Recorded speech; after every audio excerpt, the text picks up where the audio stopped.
Pues damos gracias al Señor por esta oportunidad que nos da. Ya estamos llegando al fin de año, ¿verdad? Parece mentira, el año ha ido avanzando muy rápidamente y nos gustaría terminar este año en una contundente y rotunda victoria para la gloria del Señor. Decirles que hemos estado estos días en Alicante trabajando duro porque los trabajos que quedan son muy importantes y son muy pesados, ¿no? Hemos tenido que pedirle a dos albañiles que nos ayuden, los hemos tenido que contratar, y también ha venido otro hermano o dos hermanos también de nuestra iglesia de Alicante que también son albañiles para ayudarnos a terminar de construir el muro de los lamentos, porque está siendo un muro complicado, ¿eh? Ya le hemos puesto nombre a todo rincón a todos los rincones de la finca. Vamos a poner cartelitos por diferentes lugares y ese va a ser el muro de los lamentos, ¿eh? Pero no quiero que nadie meta papelitos dentro, ¿eh? Con sus peticiones de oración. Aparte que no te van a caber porque los bloques están muy bien pegados y no hay rendijas que puedas utilizarlo, ¿no? Hemos estado desde el lunes hasta el día viernes. Los trabajos están avanzando muchísimo. Hemos tenido la gran bendición, porque la verdad es que le doy gracias a Dios por ello, que un hermano de los Estados Unidos ha venido y es un electricista y nos está haciendo, bueno, ya está toda hecha, toda la instalación de la carpa del lugar de culto. Ya montamos la plataforma. Saben que la carpa ya está montada hace algún tiempo, pero no tenía iluminación. Y entonces ayer me hicieron una videollamada y ¡pum!, se hizo la luz. Y fue la verdad que una alegría tremenda, ¿no? Ver cómo ha quedado muy bien la instalación. Ahora, esta semana, este mismo hermano, electricista, nos va a comenzar a hacer la instalación eléctrica de la cancha de fútbol. Estamos haciendo un campo de fútbol tremendo, muy bonito va a quedar. Ya lo estamos vallando absolutamente todo. Esta semana ya van a comenzar a poner las tiras o los rollos de césped artificial. Y damos gracias al Señor que todos los trabajos se están haciendo, y el día 18, si Dios lo permite, tendremos nuestra inauguración.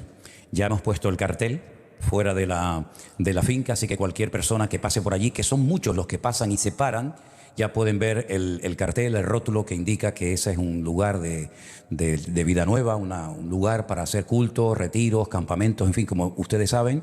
Y pido que por favor estén orando, para que el Señor siga pues supliendo todos los recursos que hacen falta. Es una barbaridad, todo cuesta muchísimo dinero, la arena, el cemento, las piedras, los bloques, todo cuesta mucho dinero. Damos gracias al Señor que todo se ha ido pagando poco a poco, y también los obreros. La verdad que sin los obreros sería prácticamente imposible llevar eso adelante, porque es una obra muy grande. Y damos gracias al Señor por todos los que están allí ahora, que ahora también seguro que nos están viendo en directo en el culto, ¿no? Y anoche me mandaba Jorge una fotografía de un perrito, de un cachorro de pastor alemán que le han regalado. Y bueno, en fin, esto me decía, ¿qué nombre le ponemos? ¿Qué nombre le ponemos? Y le dije, mira, vamos a hacer una cosa. Vamos a ponerle al perro Kelev, porque así se dice perro en hebreo. Kelev. ¿Podés poner las letras que les pedí? Ahí está. Ahí dice Kelev. Y está compuesta esa palabra por 3 letras. La primera es de derecha a izquierda, la Kaf, la Lamed y la letra Bet. Las dos primeras, esa que parece una C invertida, y la del medio es la palabra Kol, que significa todo. Y la del centro y la última es la palabra Lev, que significa corazón. Así es que para mencionar el nombre del perro o mencionar al perro se unieron 2 palabras, la palabra todo corazón. Así es como se llama el perro en hebreo, todo corazón, ¿eh? Así que tenemos a todo corazón, tenemos a Kelev en nuestra finca, pero aparte de eso, esa palabra también se puede pronunciar de otra forma, y se puede pronunciar Caleb.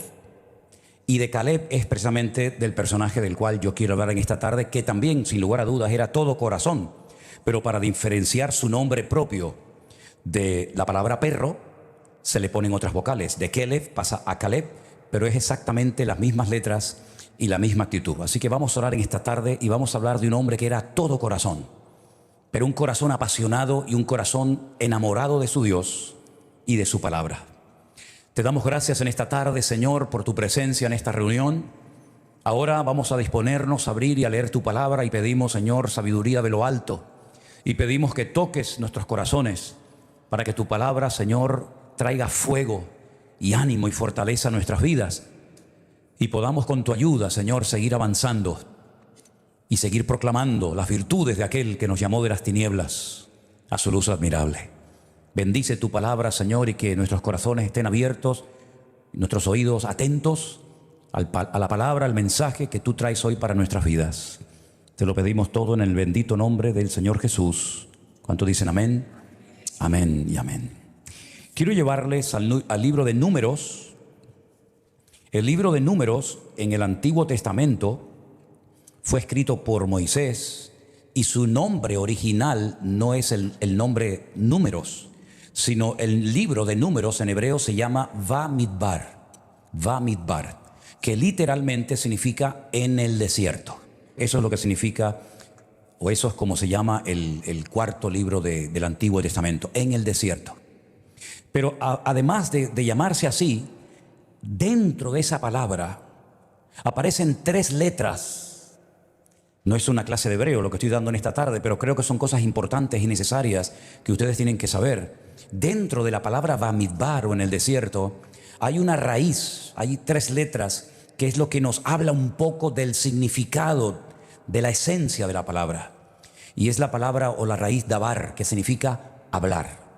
Luego, el desierto no es una tragedia pasar por un desierto, porque el desierto es un lugar donde Dios trata con nuestra vida. El desierto es un lugar donde Dios habla a nuestro corazón. Y el desierto es un lugar donde Dios nos prepara para algo que viene en el futuro. Así que si por casualidad alguien aquí o de los que nos está viendo en casa está atravesando espiritualmente hablando un desierto, permíteme decirte que estás en un lugar maravilloso donde los mayores milagros y las mayores enseñanzas de la Biblia justamente se dieron en el desierto. Desde que salieron de la esclavitud en Egipto hasta que lograron entrar con Josué en la tierra prometida, el Señor no paró de sorprenderles. Era milagro tras milagro, proeza tras proeza, enemigo derrotado y otro, hasta que finalmente recibieron toda la palabra necesaria para poder tomar posesión de la herencia que ya el Señor les había prometido a sus antepasados, a sus patriarcas Abraham, Isaac y Jacob.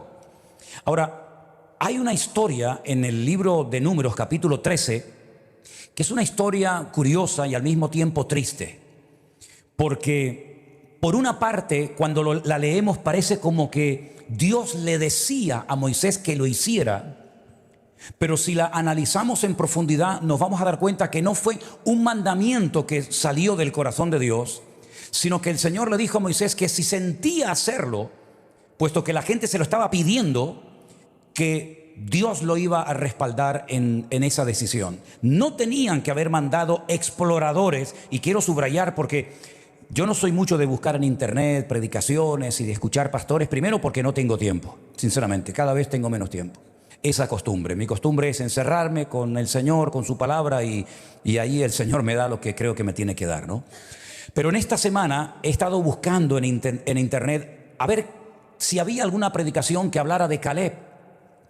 Y todo lo que oí, no hubo ni uno que no dijera lo que voy a decir ahora. Todos decían que hubo un momento en la historia del pueblo de Israel donde Moisés envió a 12 espías a la tierra de Canaán. Y me da cierta tristeza y dolor ver que hay personas que repiten, incluso hablo de pastores y de predicadores, las cosas como si fueran loros y no profundizan y no averiguan si verdaderamente lo que mandó Moisés eran espías o era otro tipo de personas. Realmente espías no eran. La palabra espías no aparece en el texto que podemos leer en Números capítulo 13 y en Números capítulo 14, no aparece. Aparece la palabra anashim, latur, es decir, hombres que fueron de turistas. Nosotros diríamos de exploradores. A nadie se le ocurriría mandar a 12 personas por todo el país, a cara descubierta, sin ocultarse, sin esconderse. Es que no eran espías. Los espías fueron lo que después Josué mandó a la casa de Rahab la ramera. Y mandó 2, y que no tenían que saber nadie que estaban allí. Pero estos 12 hombres, que vamos a poner la lista inmediatamente en la pantalla de la iglesia, estos 12 hombres, cada uno de ellos era representante de una de las tribus de Israel. Eran príncipes, eran personas de influencia, eran personas de peso en la tribu en la cual formaban parte. Tenemos por una parte a Samúa, que era el representante de la tribu de Rubén. De la tribu de Simeón tenemos a Zafat. De la tribu de Judá tenemos a Caleb, aunque lo hemos puesto casi al final de la lista. De la tribu de Isaacar tenemos a un tal Igal. De la tribu de Efraín tenemos a Oseas, pero que el Señor le cambió el nombre y le pusieron Josué. De la tribu de Benjamín, Palti. De la tribu de Zabulón, Gadiel. De la tribu de José, de la tribu de Manasés, Gadi. De la tribu de Dan, Amiel. De la tribu de Aser, Setur. De la tribu de Neftalí, Naví. Y de la tribu de Gad, un tal Jehuel. Esta lista son 12 hombres, 12 personajes, ya digo, de influencia, importantes, príncipes de cada una de las tribus de Israel. Los 12 fueron enviados con un objetivo: reconocer la tierra. Tenían que ver si la tierra estaba habitada o deshabitada. Y en el caso de que estuviera habitada, ¿qué tipo de gente era? Si eran gente que vivían sin murallas o en ciudades fortificadas, si habían árboles, si había agua. Es decir, tenían que traer un informe cada uno de ellos, para que los que estaban esperando con una expectativa tremenda, recuerden que habían estado mucho tiempo en el desierto, pues pudieran convencerse de que merecía la pena entrar y tomar posesión de la tierra. Después de 40 largos días volvieron. Y quiero leerles parte del capítulo 13 del libro de Números, que dice así, a partir del verso 27. Y les contaron diciendo: nosotros llegamos a la tierra a la cual nos enviaste, la que ciertamente fluye leche y miel, y este es el fruto de ella. La Biblia dice que entre 2 personas trajeron un racimo de uvas. ¿Cómo tenían que ser esas uvas, no? Mas el pueblo que habita en aquella tierra es fuerte, las ciudades muy grandes y fortificadas. Y también vimos allí a los hijos de Anac.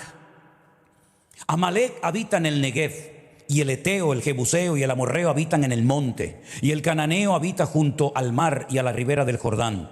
Entonces Caleb hizo callar al pueblo delante de Moisés y dijo: subamos luego, tomemos posesión de ella, porque más podremos nosotros que ellos. Mas los varones que subieron con él dijeron: no podremos subir contra aquel pueblo, porque es más fuerte que nosotros. Y hablaron mal entre los hijos de Israel de la tierra que habían reconocido, diciendo: la tierra por donde pasamos para reconocerla es tierra que traga a sus moradores. Y todo el pueblo que vimos en medio de ella son hombres grandes de estatura. Y también vimos allí gigantes, los hijos de Anac, raza de los gigantes. Y éramos nosotros, a nuestro parecer, como langostas, y así les parecíamos a ellos. Este informe tan terrible trajo una tristeza y un dolor tan grande al pueblo de Israel, que si seguimos leyendo el capítulo 14 dice: entonces toda la congregación gritó y dio voces, y el pueblo lloró aquella noche. Y se quejaron contra Moisés y contra Aarón todos los hijos de Israel, y les dijo toda la multitud: ojalá muriéramos en la tierra de Egipto, o en este desierto, ojalá muriéramos. ¿Y por qué nos trae Jehová a esta tierra para caer a espada y que nuestras mujeres y nuestros niños sean por presa? ¿No nos sería mejor volvernos a Egipto?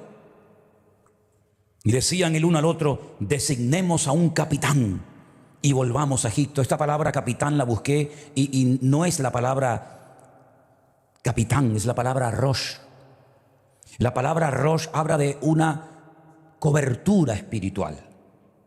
Podríamos decir que Dios es nuestra cabeza, ¿no? Lo dice la Biblia, que Él es la cabeza del cuerpo, la cual es su iglesia. Ellos están diciendo: pongamos a otra autoridad espiritual sobre nuestras vidas, porque Dios nos ha fallado. Estos hombres, Moisés y Aarón, nos han fallado. Nos han traído aquí para que maten a nuestras mujeres y a nuestros hijos. Así que volvamos otra vez a Egipto, volvamos a la esclavitud, al pasado, y vamos a ponernos bajo la cobertura espiritual de otro Dios y de otro liderazgo. Eso es lo que significa la palabra Rosh. No es simplemente nombrar a otro pastor, a otro líder. No, es mucho más profundo. Va mucho más allá que simplemente nombrar otro liderazgo. Y decían el uno al otro: nombremos o designemos a otro capitán o cobertura espiritual. Entonces Moisés y Aarón se postraron sobre sus rostros delante de toda la multitud de la congregación de los hijos de Israel. Y Josué, hijo de Nun, y Caleb, hijo de Jefone, que eran de los que habían reconocido la tierra, rompieron sus vestidos. Y hablaron a toda la congregación de los hijos de Israel diciendo: la tierra por donde pasamos para reconocerla es tierra en gran manera buena. Si Jehová se agradare de nosotros, Él nos llevará a esta tierra y nos entregará a la tierra, tierra que fluye leche y miel. Por tanto, dice: no seáis rebeldes contra Dios, Ni temáis al pueblo de esta tierra, porque nosotros los comeremos como pan. Esto está hecho, pan comido. Su amparo se ha apartado de ellos y con nosotros está el Señor. No los temáis. ¿Cuántos dicen amén? En otras palabras, si ustedes se rebelan, el miedo se va a apoderar de nuestras vidas. Y el miedo nos va a hacer decir tonterías y nos va a convertir en un pueblo de desobedientes. No lo hagan, le decía Josué y Caleb al pueblo. Entonces toda la multitud, escuchen bien, habló de apedrearlos. Es impresionante, ¿eh? Matarlos a pedradas. Pero entonces en ese momento en el que iban a ir a por ellos y los iban a quitar de en medio, la gloria del Señor se mostró en el tabernáculo de reunión y a todos los hijos de Israel. Y es entonces cuando Dios habla y dice: ¿hasta cuándo me ha de irritar este pueblo? Cuando leía este versículo me venía a la cabeza cuando el Señor Jesucristo bajó de la montaña, ¿se acuerdan? Que dice que sus discípulos estuvieron trabajando o tratando de echar fuera un demonio y no pudieron. ¿Se acuerdan la historia? Y Él dijo: ¿hasta cuándo he de estar con vosotros? Exactamente igual dice el Dios eterno, el Creador, en este momento. ¿Hasta cuándo este pueblo me ha de irritar? ¿Hasta cuándo no me creerán con todas las señales que yo he hecho en medio de ellos? Podemos seguir leyendo el resto del capítulo, que realmente es tremendo.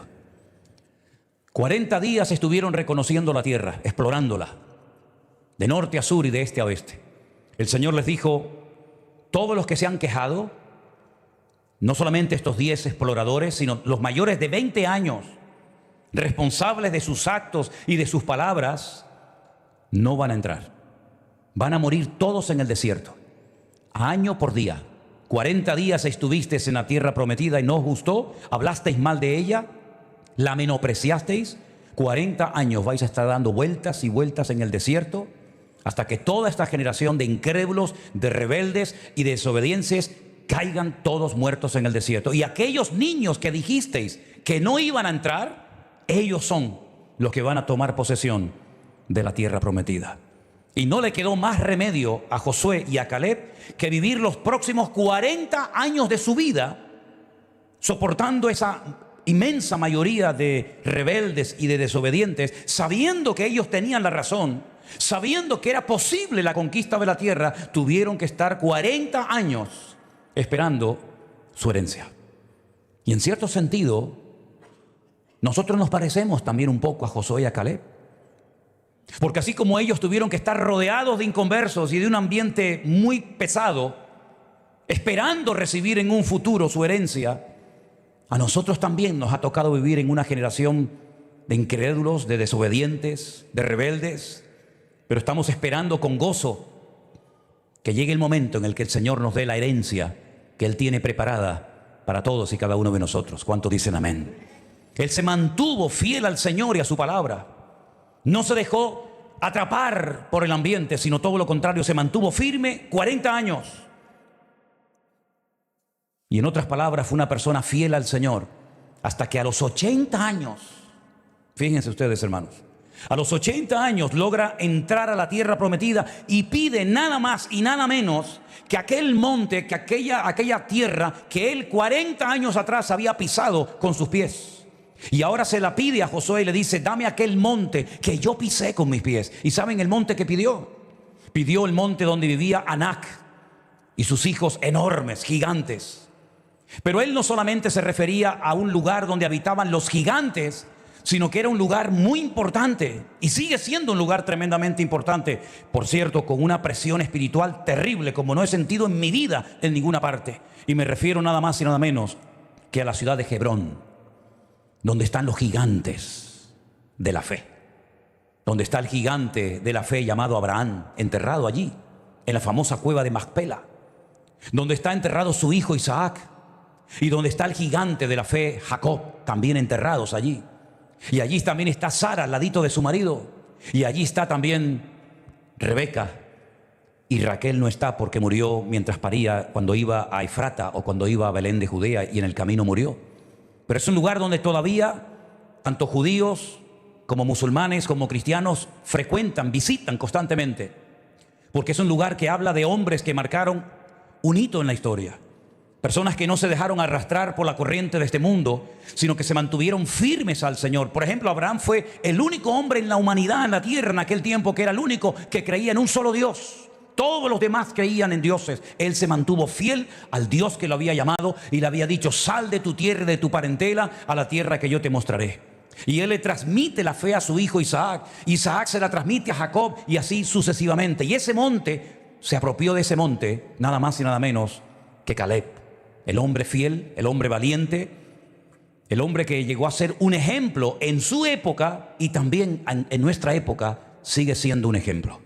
Porque la edad y el tiempo no es una excusa para dejar de servir y de ser fieles al Señor. ¿Cuántos dicen amén? Repito, la edad y el tiempo no es una excusa para bajar la guardia y dejar de confiar y de perseverar en las promesas del Señor, sino todo lo contrario.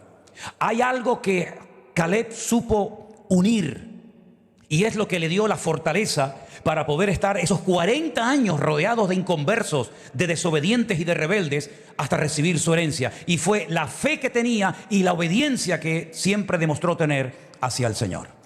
Y esa combinación, fe más obediencia, le trajo un crecimiento, un desarrollo espiritual que le permitió a los 80 años decirle: dame ese monte, a pesar de que me va a costar mucho conquistarlo, porque sigo teniendo la misma fuerza que hace 40 años cuando lo pisé por primera vez.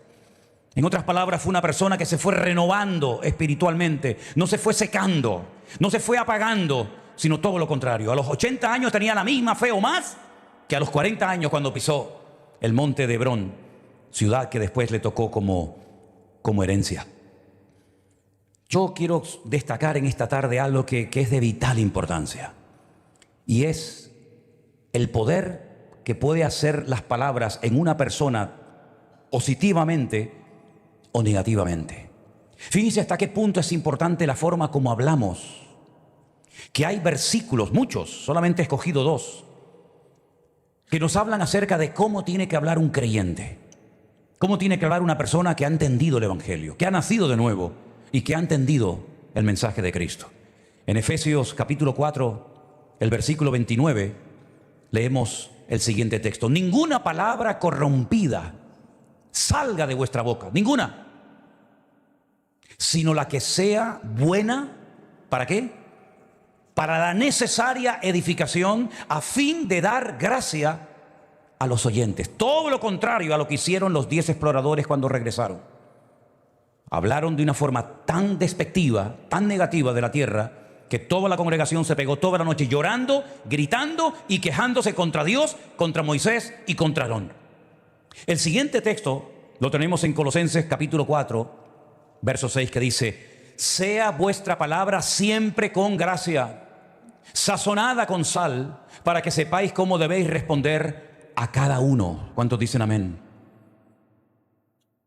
Tantos días esperando que vengan esta gente a ver cómo es la tierra, a ver cómo es el país, y cuando vienen lanzan un jarro de agua fría a toda la nación, de tal manera que la nación de Israel entró en una crisis de fe tan terrible que llegaron a pensar que era mejor volverse a Egipto que entrar a tomar posesión de la tierra prometida. Pero qué disparate, pero qué locura, como si en Egipto hubieran estado de vacaciones o pasándolo bien, cuando Egipto quedó totalmente destruido, porque la mano poderosa de Dios desacreditó al faraón y a todos los dioses y divinidades que supuestamente estaban allí para proteger las aguas, los animales, las cosechas, etc.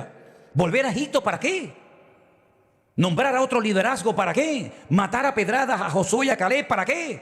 Hermano, el informe fue tan terrible que este pueblo se desmoralizó de tal manera que comenzó a pensar que el pasado era mejor que el presente y que el futuro. Y es una tristeza cuando nosotros, en un momento de debilidad, de tristeza, de desánimo, de angustia, de lo que sea, pensamos que no merece la pena permanecer fieles al Señor y esperar pacientemente nuestra recompensa y nuestra herencia. Claro que merece la pena, amén, hermanos. Dile a que está a tu lado: merece la pena, hermanita. Merece la pena, hermano. Claro que sí, claro que sí. Si yo les digo a ustedes: díganme los nombres, y quiero pedirle que lo hagan esta tarde, por favor, Dígame los nombres de aquellos dos valientes, de aquellos dos que también fueron y vieron lo mismo. Los mismos gigantes, las mismas ciudades, las mismas personas, pero hablaron diferente, porque su visión era diferente. La Biblia dice que si tu ojo es malo, no, eso es si tu ojo te da ocasión de caer. Si tu ojo es malo, dice que todo tu cuerpo estará lleno de tinieblas. Pero si tu ojo es bueno, la visión que tendrás de la vida será completamente diferente. Quiero que me digan el nombre de los 10 que dieron un informe negativo al pueblo de Israel. Dígame los nombres de los 10. Ninguno los recuerda. Nadie sabe, ni yo no sé cómo se llama. Tengo que mirarlo en la Biblia. Dígame los nombres de los dos valientes, de los dos hombres de fe que fueron capaces de ir en contra de la corriente y a favor de Dios y en contra del pueblo. Dígame los nombres de ellos. ¿Qué les parece? ¿Para qué hablar de los otros 10? ¿Saben cómo yo los llamo a los otros 10? Es algo personal, ¿eh? Los 10 mediocres. Los 10 mediocres. ¿Saben que cuando una persona está siendo probada sale lo mejor y lo peor de uno? Eso le pasó a ellos. Ellos eran supuestamente príncipes de las tribus de Israel. Ellos eran hombres importantes e influyentes en el pueblo de Israel, cada uno en su tribu. Pero los probó el Señor. Les dio la oportunidad de demostrar su hombría. Les dio la oportunidad de demostrar si verdaderamente eran hombres de fe, si habían crecido, si habían madurado, si habían interiorizado las palabras que habían recibido en el monte Sinaí o no les había servido de nada. Y quedaron en evidencia, porque repito, las pruebas, las circunstancias, los obstáculos de la vida sacan lo mejor y lo peor de ti. Y así fue con estos. Quejas, lamentos, gente demasiado grande. Parecemos langostas, chiquititos en comparación a la estatura de esta gente descomunales. La tierra traga a sus moradores. Comenzaron a dar un informe tan terrible que la gente, ya digo, quería volver a Egipto y no seguir avanzando como era la voluntad del Señor. Ahora, me llama la atención que al poco tiempo, si ustedes vienen conmigo al libro de Números capítulo 14, el verso 36, nos dice de qué murieron estos 10 que hablaron mal de la tierra del Señor. Números 14:36 dice: los varones que Moisés envió a reconocer la tierra y que al volver habían hecho murmurar contra él a toda la congregación, desacreditando aquel país, aquellos varones que habían hablado mal de la tierra murieron de plaga delante del Dios. Pero Josué, hijo de Nun, y Caleb, hijo de Jefone, quedaron con vida de entre aquellos hombres que habían ido a reconocer la tierra. Los 10 murieron de golpe, de una plaga, que bueno, hay algunas opiniones por parte de los rabinos diciendo más o menos de que murieron, pero realmente no lo podemos saber porque la Biblia no lo dice. Los 10 fueron borrados de la historia. No eran merecedores de entrar a disfrutar de aquella tierra. Yo nunca me olvidaré cuando hace muchos años, ya Pepita se acordará seguramente, hace muchos años estábamos en un local. Era otra congregación diferente a esta. Y el local donde estábamos, cuando no nos rompían el cartel, nos rayaban los coches, nos tiraban piedra, entraban a los cultos los vecinos, nos interrumpían las reuniones. Era una guerra. Yo iba al culto de verdad con una carga en mi corazón diciendo a ver qué va a pasar hoy. Porque siempre había algo terrible, ¿no? Hasta que finalmente decidimos que era el momento de dejar ese bajo, ese local y buscar otro sitio.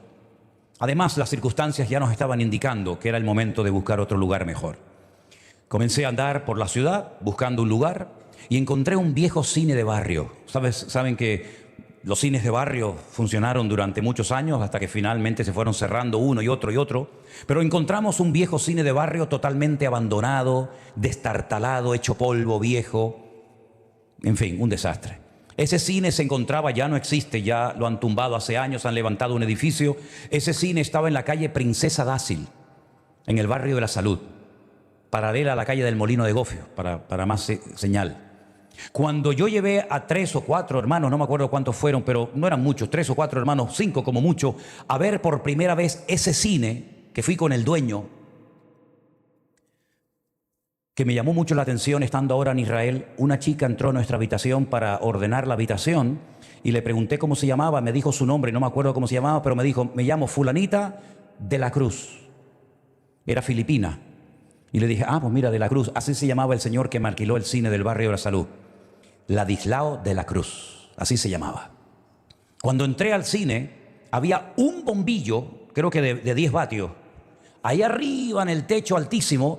Por cierto, la mitad del techo del cine estaba derrumbado, estaba totalmente caído.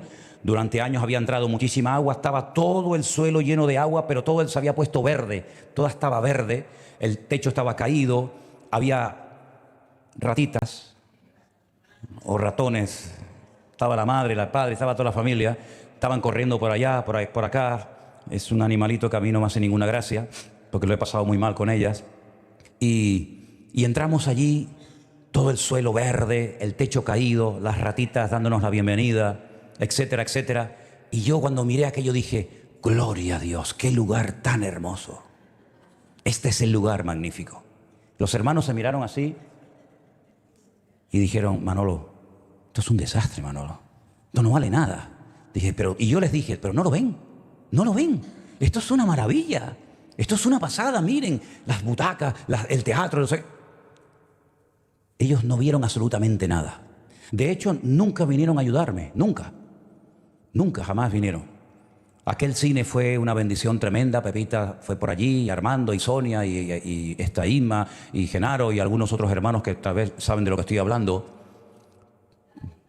Katy, sí, Katy también, sí, verdad, Katy. Que se me subía a la plataforma mientras yo predicaba a darme besos y abrazos. ¿Te acuerdas, Katy? ¿Te acuerdas? Yo sí me acuerdo, Menos mal que ya eso ya pasó a la historia. Pero lo mismo me pasó con la finca de Alicante. Cuando llegamos a una finca abandonada hace 4 años, hierba por aquí, matojos por allá. Algunos dicen, uy, muchas pulgas, muchas garrapatas. Ya. Vete a verla ahora. Vete a verla ahora. Una bendición de Dios tremenda. ¿Cómo es tu mirada, hermano? Cuando miras algo, ¿qué lectura haces de lo que ves? Porque según lo que veas, así vas a reaccionar. Pero la forma como reacciones ante lo que veas habla del tipo de persona que tú eres. Créeme. Así como tú ves algo y lo ves todo un desastre, sin posibilidades, como me dijo uno que fue a ver la finca, que lo llamé a los 2 o 3 días de ir a la finca. Yo creo que estaba asustado porque estaba así con los brazos bien apretados y estaba mirando para todos los lados como si le vinieran algo del cielo. Y le dije, ¿te gusta la finca? ¿Qué está chula? Y me dice, a mí no me gusta esto. Digo, ¿no? Yo pensé que no me había explicado y le pregunté otra vez, ¿no has visto la bendición de tener este terreno? Y me dice, yo no veo bendición por ninguna parte. Así me lo dijo. Yo no encajo aquí. Y yo dije, efectivamente, tú no encajas aquí. Como estos 10 no encajaban ahí. Estos 10 no eran dignos, no eran merecedores de la tierra del Señor. Porque hay bendiciones que son para un cierto tipo de personas. Y por eso hay personas que viven toda la vida en una mediocridad y en una superficialidad total y absoluta. Se conforman con lo poquito, se conforman con las migajas. Pero nuestro Dios nos dice que el pan entero es para los que le creen y se apropian de las bendiciones del Señor. Y por eso una de las cosas que tenemos que pedirle al Señor, Señor, sana mi vista. Porque así como vea, así voy a hablar y así voy a comportarme y así voy a actuar. Y eso es lo que le voy a transmitir a la siguiente generación. Porque yo recuerdo, por ejemplo, que cuando Caleb era mayor y su hija se fue a casar, su hija le pidió herencia a su padre y su padre se la pudo dar porque su padre fue un guerrero, fue un valiente que peleó por la tierra que quería conquistar. Pero ¿qué tierra, qué herencia le dieron los 10 exploradores que hablaron mal de la tierra? Ninguna. Si no tenían para ellos, ¿cómo van a dar para su descendencia? No tenían nada. Hoy estamos hablando de un hombre que vivió hace más de 3.000 años. Hoy estamos leyendo en la Biblia palabras que pronunció este hombre hace más de 3.000 años. Y es una fuente de inspiración y es un ejemplo para nosotros. ¿Por qué? Porque él entró en la tierra y vio a los hijos de Anac, lo vio. Es que la fe verdadera no es ciega. La fe genuina no es ciega. No es que estás atontado y todo lo espiritualizas. No. Él vio a los gigantes. Él vio a Amalek. Él vio a los hijos de Anac. Él vio las murallas de Jericó. Él vio todo exactamente igual que los demás. Pero él vio que aquellos obstáculos no eran un impedimento, sino eran una oportunidad para que Dios, su Dios, se manifestara con poder y con gloria. Así como el Mar Rojo para muchos fue un obstáculo, para los hombres de fe fue una oportunidad para demostrar que Dios puede abrir los mares, aunque el hombre crea que es imposible. La falta de agua en el desierto para muchos fue un motivo de queja, de lamento y de volver a Egipto, pero para otros fue una oportunidad para ver que Dios puede sacar agua hasta de la roca. En otras palabras, los obstáculos te pueden hundir o los obstáculos te pueden abrir la visión para que veas la gloria del Señor. Aplauda al Señor si quiere, mi hermano.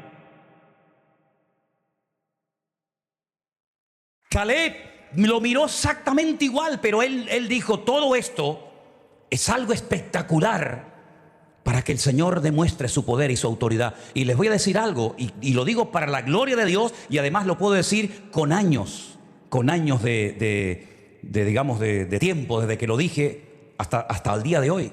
Cuando el 14 de marzo del año 2020, Don Peter salió en televisión dando el mensaje de que se cerraba todo, ahí arriba donde nosotros vivíamos, y ahí estaba mi habitación y una pequeña oficina, ahí yo me puse esa misma noche de rodillas y yo le dije al Señor, Señor, qué oportunidad tan maravillosa tienes ahora de demostrar que esta obra es tuya. Nadie va a venir, el rastro lo vamos a cerrar. No habrán cultos, no habrán ofrendas, no habrán diezmos, no habrá nada. Pero si esta obra es tuya, yo le decía al Señor, Señor, vas a tener una oportunidad maravillosa de demostrarlo. Como el Señor le dijo a Moisés, mira, me tienen harto, me han irritado ya demasiado, 10 veces ya lo han hecho. Yo voy a destruirlos a todos y voy a levantar una nación más fuerte y más poderosa, y tú vas a ser el padre de esa nación. Y Moisés dijo, no, de ninguna manera. Porque si tú destruyes a la nación, tus enemigos van a decir, Dios no fue capaz de meterlos en la tierra prometida. Y yo no quiero que la gente hable mal de ti. Así que aunque no se lo merezcan, perdónalos, Señor. Introdúcelos en la tierra para que nadie diga el día de mañana, Dios los sacó, pero no fue capaz de meterlos en la tierra prometida. Le falló el plan y tuvo que crear otro plan B. Y esa noche yo le dije al Señor, Señor, ahora es una oportunidad maravillosa de demostrar que esta obra es tuya. Pero no solamente el Señor demostró que esta obra es de Él, que la cuidó, sino que la usó de una manera tan espectacular que podemos hablar en este momento de miles y de miles de personas que se reconciliaron con el Señor, que conocieron al Señor, que volvieron a los pies del Señor, iglesias que se han levantado, pastores que se han levantado, y el Señor durante aquellos días comenzó a tocar corazones de gente que no sé ni de dónde eran, pero el Señor comenzó a poner en el corazón de cientos y de miles de personas que tenían que apoyar esta obra en esta isla pequeña, que muchos cuando me llamaban me decían cualquier parte menos donde estamos. Ustedes están por allá abajo, por el sur de África, ¿no? Están cerca de allí, de Nueva Zelanda. Digo, sí, de Nueva Zelanda estás tú, hermana. No, mija, no estamos aquí. No se ven los puntitos, pero ahí estamos. En aquellos días comenzamos a recibir ofrendas de medio mundo. Miles y miles y miles y miles de euros. Y hoy están aquí los hermanos que dieron una ofrenda en aquellos días para que la silla en la que estás sentado la puedas utilizar. Y es que esos hermanos que donaron la ofrenda para comprar esta silla son estos dos hermanos que yo pido que le demos un aplauso, que han venido de Miami. ¿Qué te parece? Gloria a Dios. Gloria a Dios. Y así pasó, que comenzó la gente a mandar dinero y comenzaron a mandar ofrendas, y pudimos ayudar en aquellos días a pagar locales y a pagar luz y a pagar agua y a pagar teléfono y a poder ayudar a hermanos. Y en vez de ser la iglesia solamente la que recibía, la iglesia recibía y daba, y cuanto más dábamos, más recibíamos. Hasta el día de hoy que el Señor nos ha bendecido. Y de pasar momentos de una crisis terrible que no teníamos ni nada, el Señor nos ayudó para poder bendecir a cientos de personas como estamos ayudando hoy en día. Así de claro. Así que mis queridos hermanos, seamos como Caleb. Vivimos en rodeados de gigantes. Cada vez parece que son más grandes y más fuertes. Pero el Señor nuestro Dios es mucho más gigante y más poderoso que todo eso. Todos los obstáculos que se nos puedan presentar en el camino, da igual si son físicos, económicos, matrimoniales o de la índole que sea, me da igual. Todos los obstáculos son oportunidades para ver la gloria de Dios en nuestra vida. Esta gente murió, no se supo nada más de ellos, pero este hombre llegó a ser un ejemplo tremendo, y este hombre llegó a afectar a toda su generación. Pero ya murió. ya no está entre nosotros. Ahora nos corresponde a nosotros revisar nuestra forma de hablar.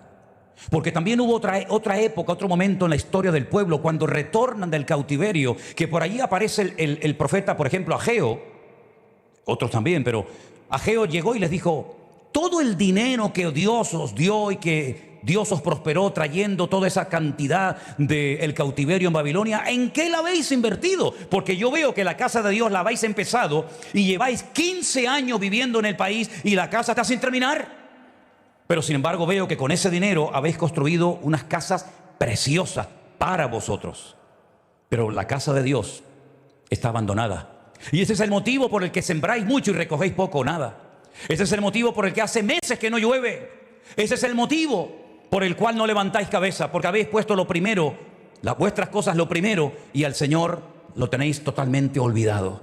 Subid al monte y cortad madera y reconstruir la casa del Señor, y entonces la gloria de Dios volverá a descender y será aún mayor la gloria postrera que la primera. En otras palabras, mis queridos hermanos, los obstáculos o te hunden y te deprimen y te estás todo el día quejando, o vas a ver la gloria de Dios en todos y en cada uno de ellos.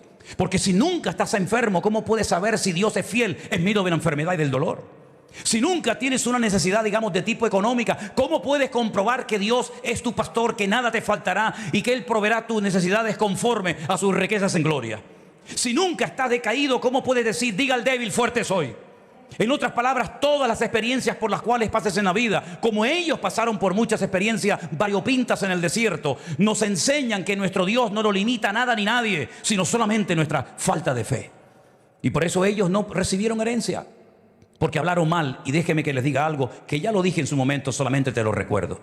Ese día, por los cálculos que se han hecho, ese día cuando ellos retornan después de 40 días de reconocer la tierra, ese día era el día 14, el Teisha B'Av.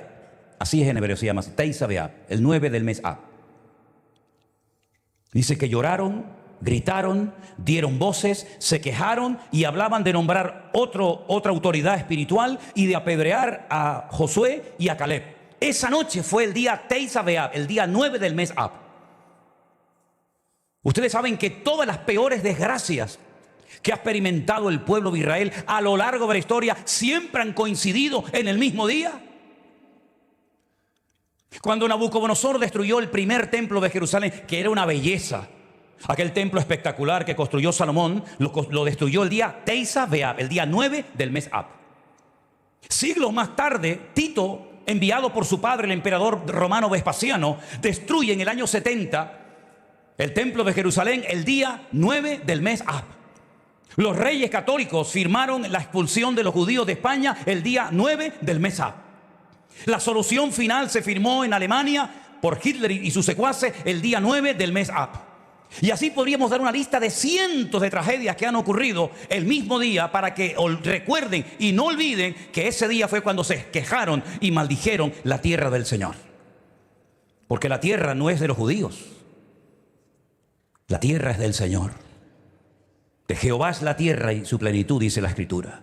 Y cuando ellos hablaron mal de la herencia del Señor, estaban diciéndole: Dios, te has equivocado, esta tierra no merece la pena conquistarla. Cuando tú hablas mal, cuando criticas, cuando cuestionas, cuando te quejas de algo que el Señor nos ha dado, tú estás bajo el espíritu de los 10 exploradores que se quejaron de lo que el Señor tenía preparado para ellos. Tierra que fluye leche y miel, tierra donde no van a necesitar absolutamente nada. Tenemos un conocido en Israel que es un rabino, que vivió toda su vida, él y todos sus antepasados, en Irán. Y un día su padre los reunió a todos y les dijo: vamos a Israel. Dice que cerraron la puerta de su casa, cogieron las llaves y las tiraron. Y los hijos le preguntaban a los padres y a los abuelos: pero nos vamos sin nada, nos vamos con lo opuesto, ¿y de qué vamos a vivir? Y ellos le decían: vamos a la tierra de Israel, donde fluye leche y miel y donde Dios va a proveer todas nuestras necesidades. Y nosotros tenemos que tener ese espíritu de Caleb, decir: no importa lo problemático, no importa la situación, no importa lo difícil del momento, lo importante es que yo no quite mi mirada del Señor. Porque si no quito mi mirada del Señor, sino que me mantengo mirándolo a Él, los gigantes no van a ser tan gigantes, ni las ciudades van a ser tan amuralladas, ni los obstáculos van a ser tan complicados, sino que voy a ver que Dios se va a reír de todo eso y al final vamos a ser más que vencedores por medio de todas esas circunstancias de la vida. ¿Cuántos dicen amén? Así que piensa en este momento, ¿cómo estás hablando de tu situación actual?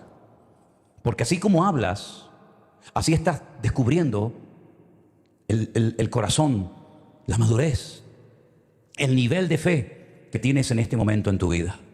Que Dios nos ayude cada vez que hablemos a hablar la palabra correcta. Y si no sabes cómo hablar de algo que no entiendes o que no tienes fe para verlo de otra manera, es mejor que te calles. Porque hay personas que como no saben hablar en fe, porque son mediocres espiritualmente hablando, lo mejor que pueden hacer es cerrar la boca y dejar que otras personas que sí tienen más fe y más visión sean capaces de demostrarle a todos que no hay obstáculo que Dios no pueda superar. ¿Cuántos dicen amén? Cierra tus ojos, hermano, en esta tarde. Piensa en esto. Piensa en esto. Por hablar mal, se perdieron la bendición de Dios. Por hablar mal, murieron antes de tiempo de una plaga terrible que les afectó a todos. Pero si te das cuenta, el capítulo 13 del libro de Números, que nos habla acerca de la falta de fe y de la forma despectiva que hablaron estos hombres, el capítulo anterior, léelo detenidamente esta noche al llegar a tu casa, el capítulo 12, ¿sabes de qué habla ahí? De una mujer y de un hombre que fueron castigados por Dios por hablar mal de Moisés. Y me refiero a Miriam, la hermana de Moisés, que lo cuestionó, que lo criticó y quedó leprosa. Y tuvo que ser expulsada del campamento durante un tiempo.